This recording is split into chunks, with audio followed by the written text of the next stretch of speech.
룻기 1장 1절로 5절까지 말씀 저와 한 목소리로 같이 읽겠습니다. 사사들이 치리하던 때에 그 땅에 흉년이 드니라. 유다 베들레헴에 한 사람이 그의 아내와 두 아들을 데리고 모압 지방에 가서 거류하였는데 그 사람의 이름은 엘리멜렉이요 그의 아내의 이름은 나오미요 그의 두 아들의 이름은 말론과 기론이니 유다 베들레헴 에브라 사람이더라.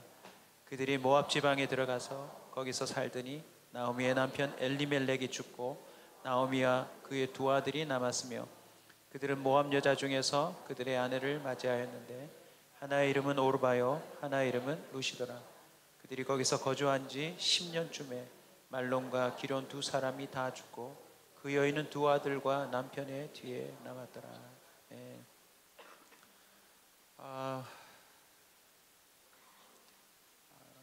신년 특별 기도회에 참석하기로 결심하신 여러분을 축복하고 싶습니다. 우리 옆 사람에게 한번 결심 한번 이렇게 외치며 인사하겠습니다. 결심. 네. 네.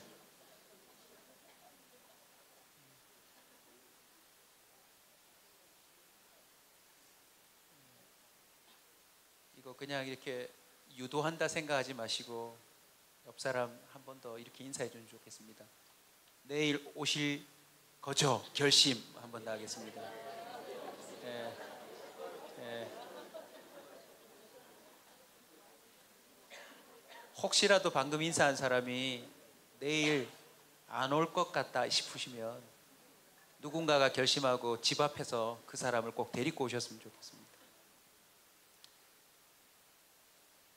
저는요 이번 5일간의 기도 속에 이런 기대가 있습니다. 우리 성도들 중에 적어도 한 명은 이 기도회가 없었다면 몰라도 이 기도회로 말미암아 자신의 인생을 뒤집는 결심을 하게 되리라. 좀 더 욕심을 부리면 적어도 5일간 함께한 모든 사람이 내 일생일대에 이런 결심은 없었다 자부할 수 있는 결심이 하나님으로부터 임하면 좋겠습니다.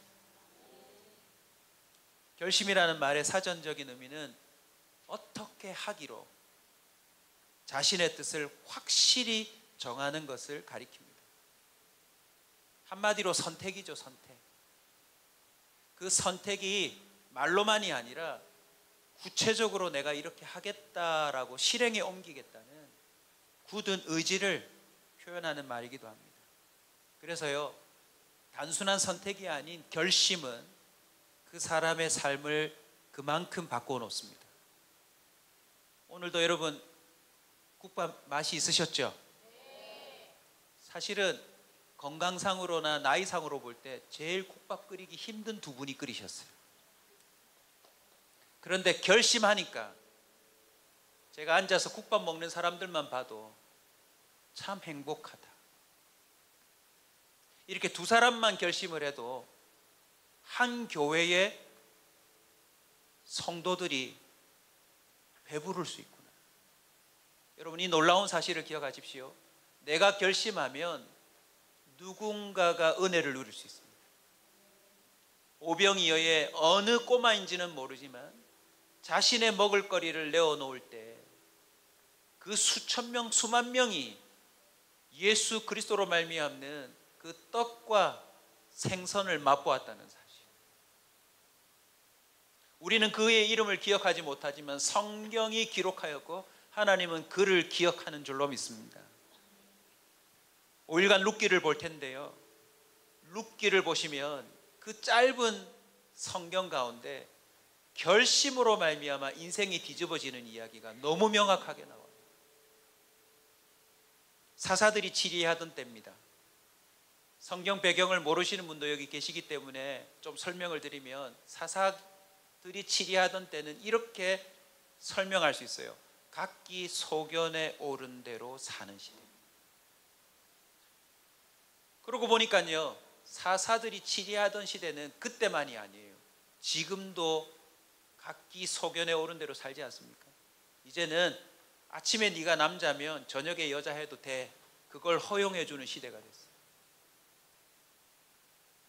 여자가 싫으면 남자랑 결혼해. 네가 돈이 있으면 얼마든지 네가 원하는 삶을 살아. 아니, 돈이 없어도 너의 인생을 살아. 각기 소견에 오른 대로 살으라고 어느 때보다도 부추기고 그걸 인간미라고 얘기하는 시대에 우리는 살고 있습니다. 그런데 이 말도 따라붙어요. 흉년이에요, 흉년. 여러분, 점점 정이 없어진다는 건 느껴지지 않으세요? 흉년이에요, 흉년. 그 어느 때보다도 부유해지고 기술이 발달하는 것 같은데 뭔가 우리 마음에는 채워지지 않는 흉년이 있어요. 사사들이 치리하던 이 각기 소견에 오른 대로 살던 때 나름 사람들이 결심해요.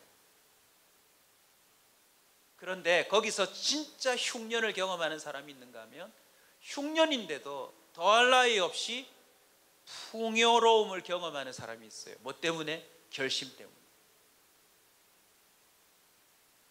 2025년 우리가 새해를 맞이한 지 벌써 10여일이 지나버렸어요. 만약 여러분에게 결심이 없다면 지금도 반복되는 삶만 하고 계실 거예요. 운동하겠다 결심했는데 운동을 안 하셨으면 몸무게 그대로 올 겁니다. 여러분이 뭘 해보겠다고 결심을 했지만 그걸 시도하고 있지 않다면 여러분의 내면이든지 실생활의 면면이든지 그대로입니다. 그대로. 저는 오늘 이 룻기를 시작하면서 여러분에게 다시 한번 정확하게 도전하고 싶어요. 결심이 있어야 합니다.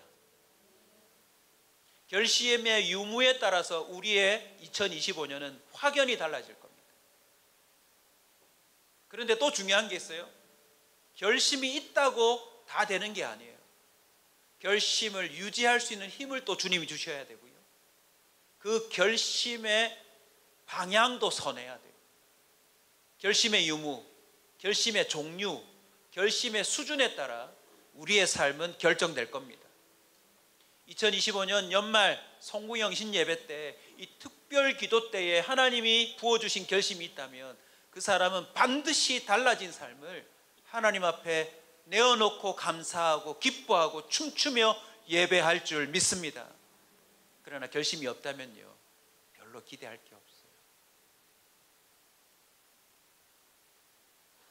오늘 첫째 날 엘리멜렉의 결심을 볼 텐데 아무리 강력한 결심이라 할지라도요, 이 엘리멜렉을 보면 방향이 잘못됐어요. 여러분, 잘못된 결심이 그 사람뿐만 아니라 그와 연결된 가족들, 삶을 같이 가는 사람들의 모두 다 불행 속으로 집어넣는다는 사실을 성경이 증언하고 있어요. 원래 의도는 그게 아니었습니다. 흉년을 피하려고 했고 나름 잘 살아보고 가족들을 부양하려는 의도였는데 가장이 잘못된 결심을 하고 나니 돌이킬 수 없는 일들이 벌어지더라고요. 뼈아픈 경험들이 이 성경 짧은 그 몇 줄 가운데 등장합니다. 엘리멜렉의 결심을 통해 우리가 다시는 이런 결심은 안 했으면 좋겠어요. 불행으로 들어가 버리는 결심. 나뿐만 아니라 나의 소중한 사랑하는 사람들까지도 함께 불행 속으로 밀어넣는 결심은 우리가 다시는 하지 말자. 그래서 룻기의 서론입니다. 엘리멜렉의 결심이요. 자, 엘리멜렉의 결심을 차례대로 볼까요? 어떤 결심이냐면 흉년을 피하려는 결심이에요. 뭘 피한다고요? 흉년요. 많은 사람들이 그 시대의 분위기와 환경에 따라서 자극받아 결심하기 쉬워요. 여러분, 결심이라는 건 시대의 분위기나 나를 둘러싸고 있는 환경에 의해서 하는 게 아니에요. 그것을 따라 결심하다 보면 또 변하면 그 결심도 또 변해요. 많은 사람들이 조금만 어려우면 그 자리를 떠나기로 결심을 해요. 조금만 답답하고 어려운 일이 생기면 하던 일을 그만두려고 결심해요. 조금만 관계가 어려우면 훌쩍 그 모든 일들을 접어두고 숨어버리려고 결심을 해요. 여러분, 먹는 것뿐만 아니라 흉년이라고 하는 것 자체가요, 사람을 힘들게 만들어요. 엘리멜렉은 이 흉년을 피하기로 결심합니다. 온 가족을 데리고. 그런데 여러분, 항상 알아두십시오. 반대의 결심도 있어요. 똑같은 흉년인데 버텨보자라고 결심할 수도 있잖아요. 왜 굳이 떠나기로 결심을 하나요? 아니, 이 흉년 한번 다른 방법으로 극복해보자 라고 생각할 수도 있잖아요. 저와 여러분이 뭔가를 결심할 때 다른 결심도 있다는 사실을 좀 폭넓게 볼 수 있었으면 좋겠습니다. 흉년이 올 때 특별히 기억하십시오. 성경에서 등장하는 흉년은요, 하나님의 개입이 틀림없어요. 왜냐하면 하나님은 어떻게 창조했습니까? 씨를 뿌리고 그것을 잘 가꾸면 싹이 나고 자라서 꽃 피고 열매 맺도록 세상을 창조하신 분이 누구예요? 하나님인데, 그게 안 되는 상황이 벌어졌다는 건 하나님이 그걸 개입했다는 뜻이에요. 저와 여러분이 흉년이 있을 때 결심하기 전에 항상 들여다봐야 될 게, 왜 이 흉년이 왔는가? 왜 이 어려움이 닥쳤는가? 왜 이런 상황이 나에게 벌어지고 말았는가? 그걸 먼저 생각하고 결심해도 늦지 않아요. 안타깝게도요, 이 엘리멜렉은 흉년을 피하고자만 결심했지, 이 흉년이 왜 이곳에 닥쳤는지를 제대로 살피지 않은 것 같아요. 우리 신명기 31장을 한번 가볼까요, 여러분? 신명기 31장 찾으시면서 들으십시오. 이들이 머물고 있는 이 약속의 땅은 뭐와 뭐가 흐르는 땅이라고 그랬죠. 원래 젖과 꿀이 흐르는 땅이었어요. 원래 이들 땅이 아닙니다. 애굽에 살던 노예들이 하나님의 인도함을 받아서 40년의 그 어려운 광야 생활을 통과하고 하나님의 능력으로 이 지금의 이스라엘이 머물고 있는 땅을 줬잖아요. 여긴 뭐가 흘렀다고요? 젖과 꿀이 흐르는 땅이었다고요. 그래서 이 은혜를 누리고 살았는데 여기에 흉년이 왔다는 건 지금 하나님이 사실상 약속을 안 지킨 거나 다름없잖아요. 젖과 꿀이 흐른다고 해서 여기 이주했는데 여기에 흉년이 왔다? 그러면 이거 지금 하나님하고 다퉈야 될 문제 아닙니까? 왜 흉년이 왔을까요? 우리 같이 한번 봅시다. 신명기 31장 17절 20절입니다. 17절부터 20절까지 같이 읽읍시다. 내가 그들에게 진노하여 그들을 버리며 내 얼굴을 숨겨 그들에게 보이지 않게 할 것인즉 그들이 삼킴을 당하여 허다한 재앙과 환난이 그들에게 임할 그때에 그들이 말하기를 이 재앙이 우리에게 내림은 우리 하나님이 우리 가운데 계시지 않은 까닭이 아니냐 할 것이라. 또 그들이 돌이켜 다른 신들을 따르는 모든 악행으로 말미암아 내가 그때에 반드시 내 얼굴을 숨기리라. 그러므로 이제는 이 노래를 써서 그들의 입으로 부르게 하여 이 노래를 나를 위하여 이스라엘 자손에게 증거가 되게 하라. 내가 그들의 조상들에게 맹세한 바 젖과 꿀이 흐르는 땅으로 그들을 인도하여 들인 후에 그들이 먹어 배부르고 살찌면 돌이켜 다른 신들을 섬기며 나를 멸시하여 내 언약을 어기리니 그들이 수많은 재앙과 환난을 당할 때 그들의 자손이 부르기를 잊지 아니한 이 노래가 그들 앞에 증인처럼 되리라. 나는 내가 맹세한 땅으로 그들을 인도하여 드리기 전 오늘 나는 그들이 생각하는 바를 아노라. 여러분, 젖과 꿀이 흐르는 땅에 들어가기 전에 뭐까지 만들어서 부르게 만들었어요? 노래요, 노래. 그 노래의 내용이 뭡니까? 너희들이 그 땅에 들어가 배불러서 하나님을 저버리고 다른 신들을 섬기면 그 악행으로 말미암아 내 얼굴을 숨기리라. 무슨 뜻이에요? 흉년이 온다는 뜻이에요. 엘레멜릭은 흉년을 피하기보다 뭘 봐야 합니까? 왜 자신들이 살고 있는 베들레헴 떡집이라고 하는 이름이 붙은 이 땅에 떡이 없어져 버렸냐? 내가 주의 백성인데 왜 나에게 이렇게 평안이 없냐? 내가 하나님의 사람인데 왜 하는 일들마다 이렇게 자꾸 망하는 징조가 나타나냐? 난 늘 예배하고 기도하는데 왜 우리 집은 이렇게 자꾸 궁핍해지냐? 재정적인 뿐만 아니라 왜 자꾸 우리 집 안에 다른 믿지 않는 형제들에게도 말할 수 없는 이런 힘들고 어려운 일들이 자꾸 빈번하게 일어나냐? 여러분, 이런 일들이 생기면 무엇해야 합니까? 하나님 앞에서 이 일이 왜 벌어졌는지를 생각해야 돼요.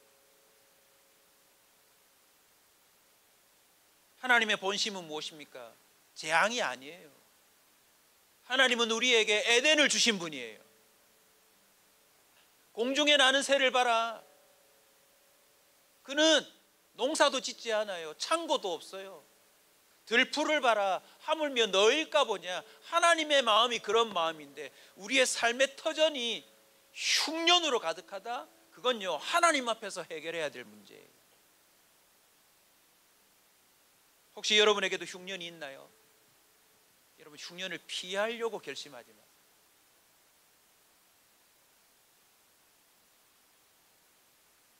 흉년을 직면할 때 우리는 하나님을 직면하는 기회로 삼아야 합니다. 흉년은요, 주권자이신 하나님이 다스리시는 거예요. 그러니 눈치채셔야 돼요. 흉년을 자꾸 피하는 결심을 하면 사실상 그 흉년의 주관자이신 하나님 앞에서 도망치는 결과가 돼요. 에스겔서 14장을 한번 가볼까요, 여러분? 에스겔서 14장 13절 14절입니다. 같이 읽읍시다. 인자야, 가령 어떤 나라가 불법을 행하여 내게 범죄함으로 내가 손을 그 위에 펴서 그 의지하는 양식을 기근을 내려 사람과 짐승을 그 나라에서 끊는다고 하자. 비록 노아, 다니엘, 욥 이 세 사람이 거기에 있을지라도 그들은 자기의 공의로 자기의 생명만 건지리라. 나 주 여호와의 말이니라. 여러분, 잘 들어보세요. 흉년이 임한다는 건 하나님이 다 이유가 있어서 허락하는 거예요. 그리고 흉년이 임한다 칠지라도 그 흉년의 현장 가운데 누가 있다면, 의인이 있다면 그 사람은 하나님이 뭐 하신대요? 구하신대요. 건지신대요. 그러면 흉년이 임했다면 이 흉년이 왜 임했는지 하나님께 여쭈어야 되고, 이 흉년 속에서 내가 의인으로 서서 건짐받을 수 있는 자인지를 점검하고 결심하는 기회로 삼아야 될 텐데, 엘리멜렉은요, 자기 먹을 걸 위해서 떠나버렸어요. 여러분, 흉년은 피할 게 아니라 직면해야 할 것입니다. 왜 이렇게 되었는가? 두 번째는요, 엘리멜렉이 모압으로 가는 결심을 했어요. 흉년을 피하는 것으로 출발했는데 하필 그 피하는 방향이 어디로 간대요, 여러분? 모압이래요. 여러분, 아무리 먹을 것이 있고 생계가 해결된다고 해도 가서는 안 되는 곳이 있습니다. 그게 모압이에요.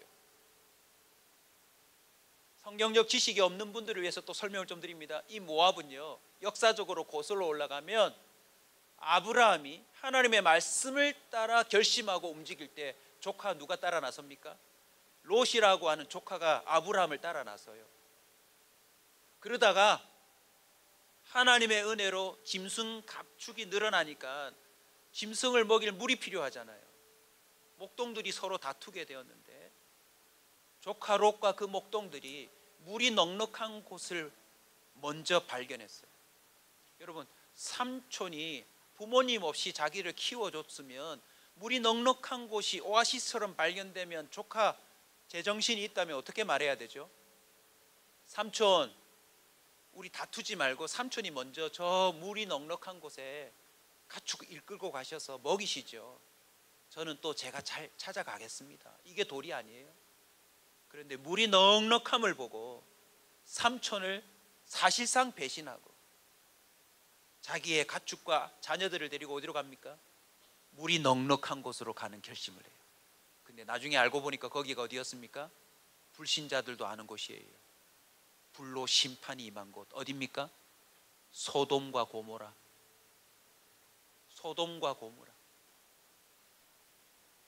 결국 하나님이 그 지역을 멸망시키면서도 그래도 롯이 의인이라 아브라함의 기도, 롯의 또 삶을 바라보시고 롯을 건져주시는데, 거기서 나오다가 엄마가 뒤돌아봐서 뭐가 됐대요? 소금 기둥이 됐다는 그 이야기가 유명하지 않습니까?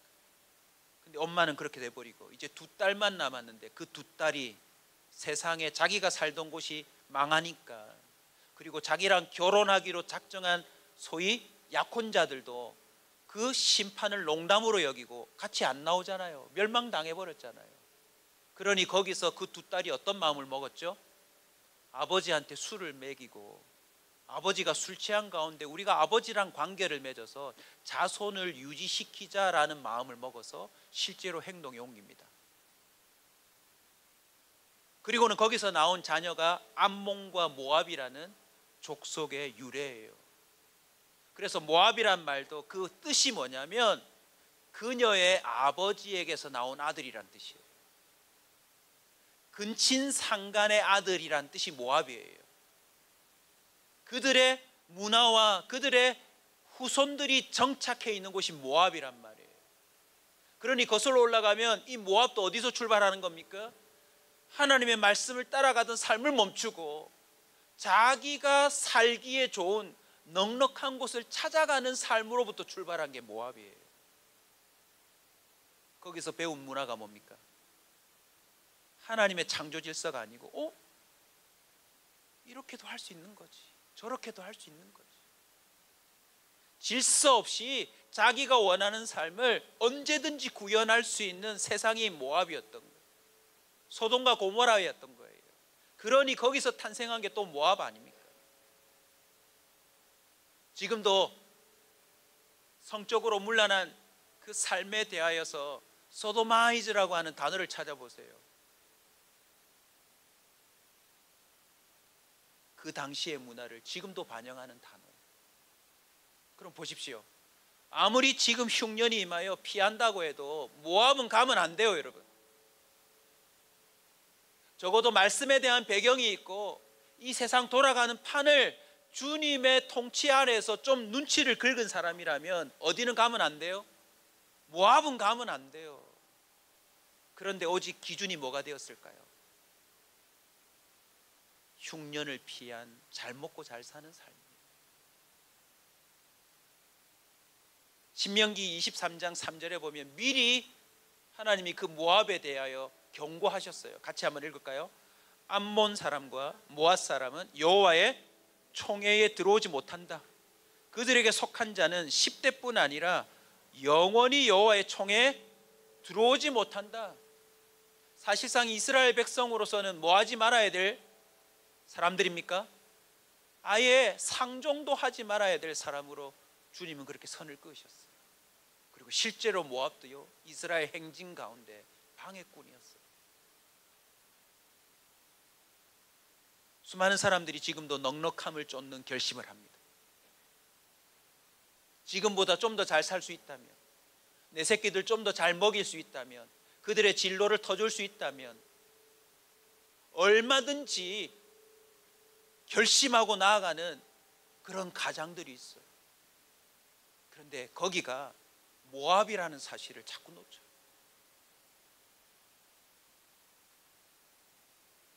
더욱 안타까운 것은요, 룻기 1장 21절로 거슬러 올라갑시다. 내가 풍족하게 나갔더니,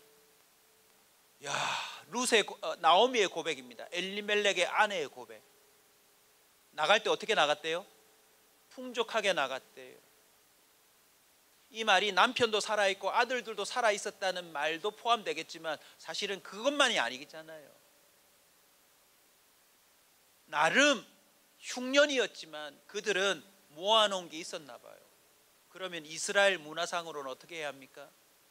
옆집, 앞집, 뒷집 먹지 못하는 가난한 자들을 위해서 자기들이 가진 걸 구제하고 나누어야 될 사명이 있었던 사람이에요. 그런데 그거는 그것대로 챙겨놓고 또 다음 걸 보장하기 위해서 그들은 모압으로 가기로 결심했던 것이었습니다. 오늘날 많은 사람들이 신앙, 믿음 하지만요, 자기 거 다 챙겨놓고 더 많은 걸 챙기려고 결심에 결심을 이어가고 있다는 사실을 여러분 눈여겨보셔야 합니다. 생각해 보십시오. 물이 넉넉한 곳, 먹을 것이 많은 곳, 하나님을 떠나서 자유롭게 살 수 있는 그 현장은요, 알고 보면 거기에 하나님의 문화가 없어요. 사람들이 왕이 되어 있기 때문입니다. 똑같은 동기로 똑같은 결심을 하고 사람들이 모여드는 곳이기 때문에요. 거기엔 하나님이 없어요.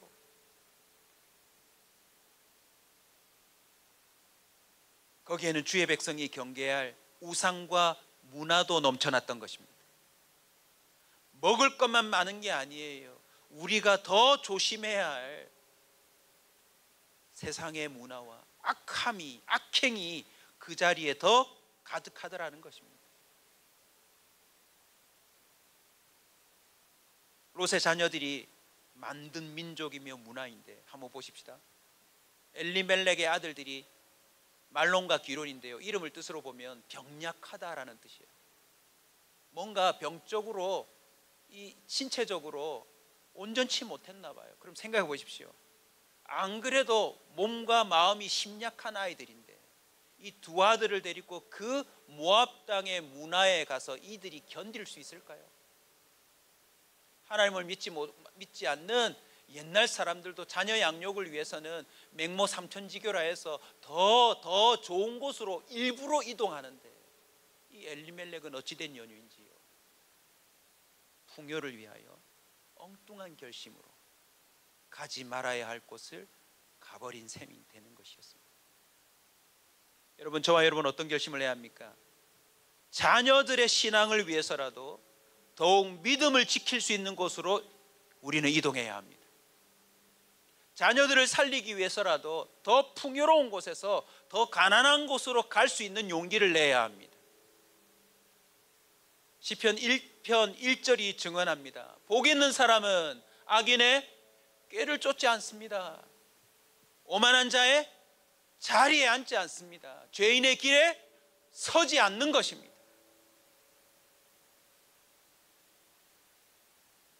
엘리멜렉의 결심 세 번째입니다. 흉년을 피하기로 결심하고 모압으로 이주하기로 결심했는데, 알고 봤더니 하나님과 멀어지는 결심을 한 겁니다. 하나님과 멀어지는 결심이었어요. 엘리멜렉 들어보셨죠? 멜렉이 왕이고요, 엘은 하나님이에요. 그럼 종합해 보면 무슨 뜻이냐면, 하나님은 왕의 하나님이다 라는 뜻이에요. 왕의 하나님. 사람은 누구의 명령을 따라야 하나요? 왕을 따라야 되잖아요. 근데 하나님은 어떤 하나님이래요? 왕의 하나님이시니까 우리가 표현하는 만왕의 위에 계시는 하나님이라는 걸 이름으로 갖고 있는 사람이었어요. 이걸 개인적으로 적용해서 우리가 알고 있는 뜻입니다. 그 하나님이 나의 하나님이다라고 사실상 고백하는 것이 이 엘리멜렉의 이름 뜻이에요. 그러면 엘리멜렉은 모든 결심을 누구 기준으로 해야 합니까? 왕의 위에 있는 하나님의 명령을 따라야죠. 다니엘과 요셉과 믿음의 결심을 부음받았던 사람들의 공통점이 뭡니까? 왕의 명령에 따라서 결심하지 않습니다. 그 왕 위에 계시는 하나님의 명을 따라서 그들은 결심하고 살아갑니다. 우리는 올해 우리의 삶을 제대로 점검해야 합니다. 나는 혹시 하나님과 멀어지는 결심을 하고 사는 자는 아닌가? 내가 틈틈이 먹는 마음이 자꾸 하나님과 동떨어지는 그런 결심은 아닌가? 물론요, 계산했을 거예요. 자, 이렇게 해서 이렇게 가면 얼마는 버틸 수 있겠다. 자, 여기 와보니 이런 게 돈이 되겠네. 자, 너는 이 학교 들어가고, 야, 너는 이렇게 하고, 아빠는 이렇게 할게. 나름 계산이 있었겠죠. 그런데요, 하나님과 멀어지면 하나님의 계획과도 멀어져요.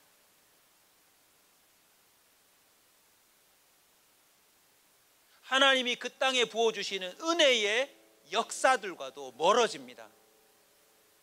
결국 엮이지 말아야 될 역사와 엮여서 그의 일부가 되는 겁니다. 롯의 아내가 왜 소금 기둥이 되었습니까? 그 지역이 유황이 가득하고 소금 염분이 많잖아요. 결국 그 땅의 일부가 돼버린 거예요. 지금도 롯은 거기에 녹아져 있습니다.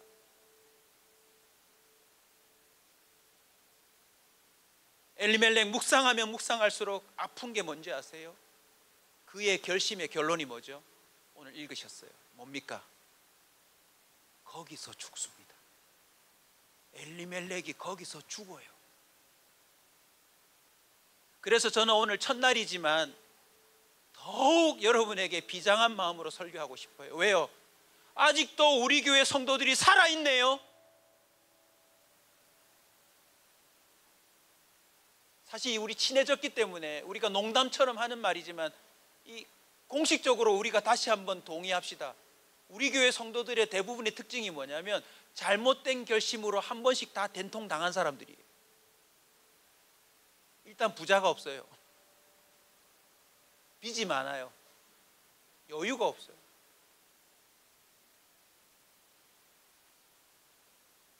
근데 이야기를 들어보면 다 잘못된 결심들이. 왜 그런 결심을 했을까? 왜 그런 마음을 먹었을까? 왜 그런 선택을 했을까? 여기서 벗어날 사람은 아무도 없어요. 저부터 시작해서. 그런데 감사한 건 엘리멜렉은 죽었지만 우린 살아있어요. 여러분, 엘리멜렉이 죽었다는 것이 뭘 말하는 줄 아세요? 이 결심 한 번이 끝이라는 거예요. 내일부터 보실 텐데 잘못된 결심을 해서 된통 당했어도 어떠한 불행 속으로 빠졌다 손치더라도 우리는 그것을 벗어날 수 있는 결심을 또 할 수 있습니다. 하나님이 은혜 주시면 그게 되더라고요. 여러분, 끝났다고 여겨지는 사람들도 하나님이 결심 주시면 달라질 수 있습니다. 근데 엘리멜렉은 죽어버렸어요. 그가 마지막 눈을 감을 때 어떤 마음이었을까요? 이걸 예상하고 모압에 왔을까요? 또 안타까운 게 있어요. 성경에 보시면 엘리멜렉이 죽고 난 다음에 두 아들이 죽는다는 걸 엘리멜렉은 몰라요. 아마 눈 감으면서도 얘들아, 아빠는 이렇게 일찍 죽지만 너희들은 또 결심하거라. 여기서 살아남아야 돼. 여기서 이렇게 하고 여기서 이렇게 하고 투자는 이렇게 하고 아빠가 모아놓은 돈 있으니까 잘 버텨. 뭐 이런 마음 먹었을지도 모르죠. 그런데 여러분, 엘리멜렉이 죽고 난 다음에 어떤 일이 또 벌어지죠? 그 두 아들을 그 땅의 여인들과 결혼시킵니다. 하나님이 이스라엘 백성에게 반복해서 뭐라고 말씀하셨죠? 그 땅에 들어가거든 그 땅의 여인들과 너의 아이들 결코 결혼시키면 안 돼. 성경의 표현을 쓰자면 통혼시키지 마라 그랬어요. 아버지의 결심이 이렇게 또 자녀들의 중대한 결심으로 내려갈지 몰랐어요. 그리고 더 안타까운 건 그 두 아들도 돌이킬 결심 없이 죽어버립니다. 이게 이 집안의 역사예요. 결국 어떻게 되었습니까? 하나님이 이 집안의 대를 끊기로 결정하셨어요. 적어도 엘리멜렉의 이 자체 집안의 대는 끊겨버렸습니다. 왜요? 그 결심의 대가가 무엇인지 보여주시려고 하십니다. 사랑하는 성도 여러분, 엘리멜렉의 결심이 무엇입니까? 결국은 하나님을 떠나는 결심이었어요. 아모스 8장 11절 한번 다 같이 읽읍시다. 아모스 8장 11절입니다. 같이 읽습니다. 주 여호와의 말씀이니라. 보라, 날이 이를지라 내가 기근을 땅에 보내리니 주림이 아니요 물이 없어 갈급함이 아니요 여호와의 말씀을 듣지 못한 길가리라. 하나님을 왕으로 모셨다면 그 왕이 세상을 어떻게 창조했고 그 왕이 어떻게 세상에 당신의 백성을 일으켰고 그 백성을 어떻게 인도했고 어떻게 이 젖과 꿀이 흐르는 땅에 들어오게 만들었는지를 적어도 관심 가져야 할 거 아니에요. 젖과 꿀이 분명히 흐르는 땅이었는데 이 땅에 이토록 흉년이 들었을 때, 떡집에 떡이 없어졌을 때 왜 이런 일들이 벌어졌는지 적어도 왕 앞에 집안의 가장으로서 엎드려야 하지 않았나요? 성경을 조금만 들춰봤어도 이게 왜 이렇게 벌어졌는지를 알게 됐을 것입니다. 하나님은 또 어떻게 약속했나요? 그런 재앙이 임해도 너희들이 돌이켜 내게로 돌아오며 주님은 다시 물된 동산처럼 회복시켜 줄 거라고 약속하셨거든요.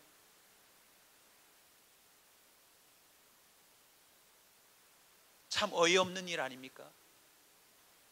하나님은 나의 하나님이다 라고 하시는데 전혀 하나님하고 상관없이 그가 왕이 되어 그가 하나님이 되어 자신의 소견을 중대한 결심으로 온 가정을 이끌고 살아가는 그 가장의 모습이요, 우리가 제대로 바라봐야 할 모습입니다.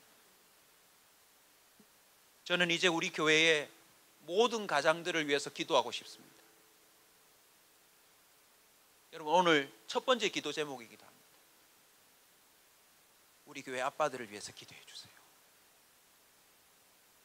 우리 교회 그 가정의 중심을 잡고 있는 부모들을 위해 기도해 주세요. 더 이상 이런 결심하지 않도록 세상의 부요를 쫓아 자신이 계산하는 그림을 쫓아 하나님과 멀어지는 줄도 모르고 이것이 마지막 죽음의 길인지도 모르고 이것이 두 자녀를 죽음으로 모는 길인 줄도 모르고, 나름 여러분 엘리멜렉이 이 흉년을 떠날 때 어떤 마음이었을까요? 비행기 탔을 때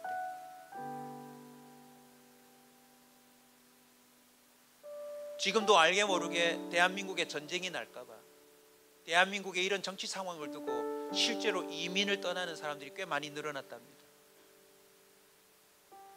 나름 떠나면서 안정감을 느끼지 않았을까요? 이제 됐다, 이제 됐어.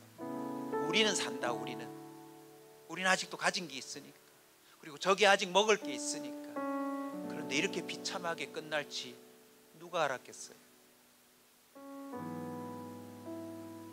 하나님이 아닌 자신이 왕이 되어 결정할 때 우리는 상상치 못할 아픔과 고통과 슬픔과 불행을 겪어야 한다는 사실을 성경은 말하고 있습니다. 창세기 26장만 알았어도 이스라엘 백성은 모세오경을 달달달 외워야 되는데 왜 이 본문을 기억하지 못했을까요? 우리 같이 한번 봅시다. 창세기 26장입니다. 1절, 아브라함 때 첫 흉년이 들었더니 그 땅에 또 흉년이 들매 이삭이 그랄로 가서 블레셋 왕 아비멜렉에게로 이르렀더니 2절 같이 읽읍시다. 여호와께서 이삭에게 나타나시되 애굽으로 내려가지 말고 내가 내게 지시하는 땅에 거주하라. 할렐루야. 여러분, 평생 기억하십시오.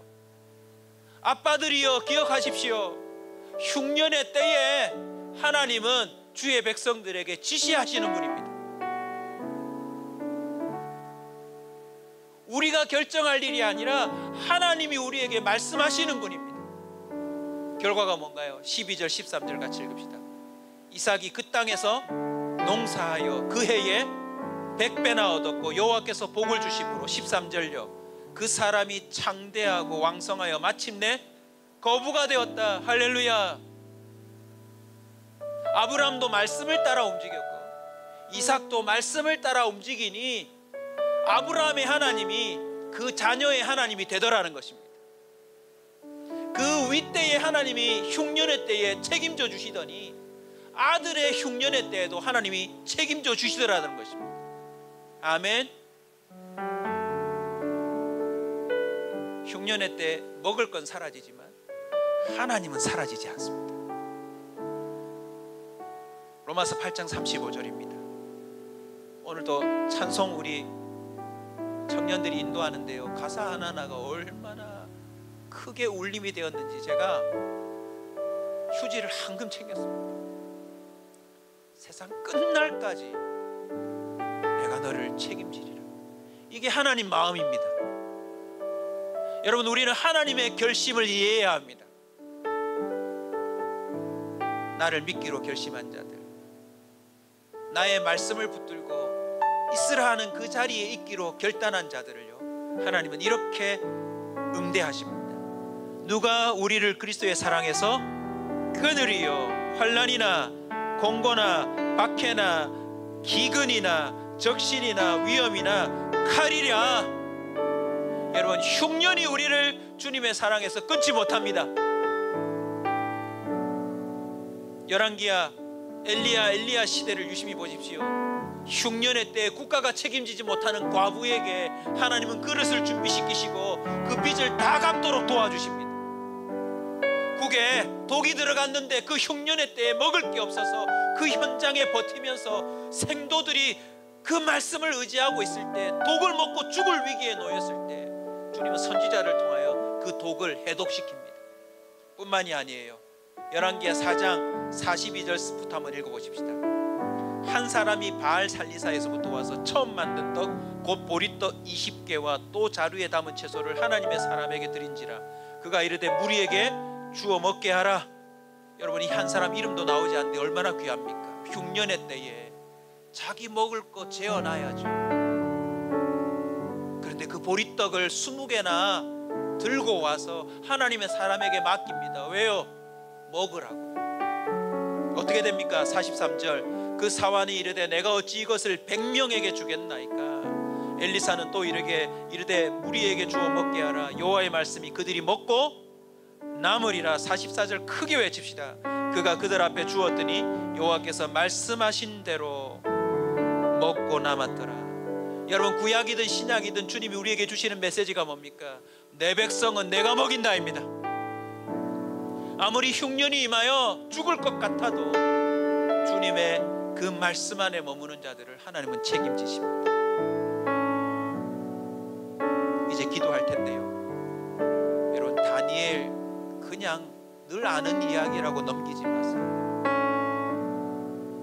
다니엘은 왕의 진미를 먹지 않기로 결심했습니다.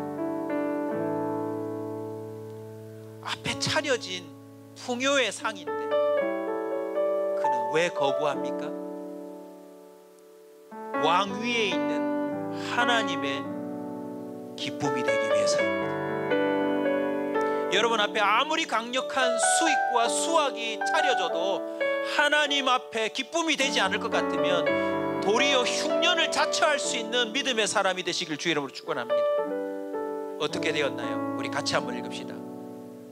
하나님이 다니엘로 하여금 환관장에게 은혜와 긍휼을 얻게 하신지라. 시편 18편 우리 마지막으로 함께 읽었으면 합니다. 시편 18편 18절로 22절까지입니다. 같이 읽읍시다. 그들이 나의 재앙의 날에 내게 이르렀으나 여호와께서 나의 의지가 되셨도다. 나를 넓은 곳으로 인도하시고 나를 기뻐하심으로 나를 구원하셨도다. 여호와께서 내 의를 따라 상을 주시며 내 손의 깨끗함을 따라 내게 갚으셨으니 이는 내가 여호와의 도를 지키고 악하게 내 하나님을 떠나지 아니하였으며 그의 모든 규례와 내 앞에 있고 내게서 그의 율례를 버리지 아니하였음이로다. 아멘. 여러분, 결심을 잘못해서 흉년을 피하려다가 잃어버린 물질 진짜 많으시죠? 이제 정신을 차리고 나니까 우리 성도님들이 실제 저 앞에서 하신 말입니다. 목사님, 차라리 그 돈을 주님께 드렸더라면 주님께 드린 흔적이라도 남을 텐데 너무너무 아깝습니다. 지나간 건 할 수 없고요, 바로 지금 보리떡 한 개라도 가난한 사람을 위해서 내어놓을 수 있는 사람이 되시길 주 이름으로 축원합니다.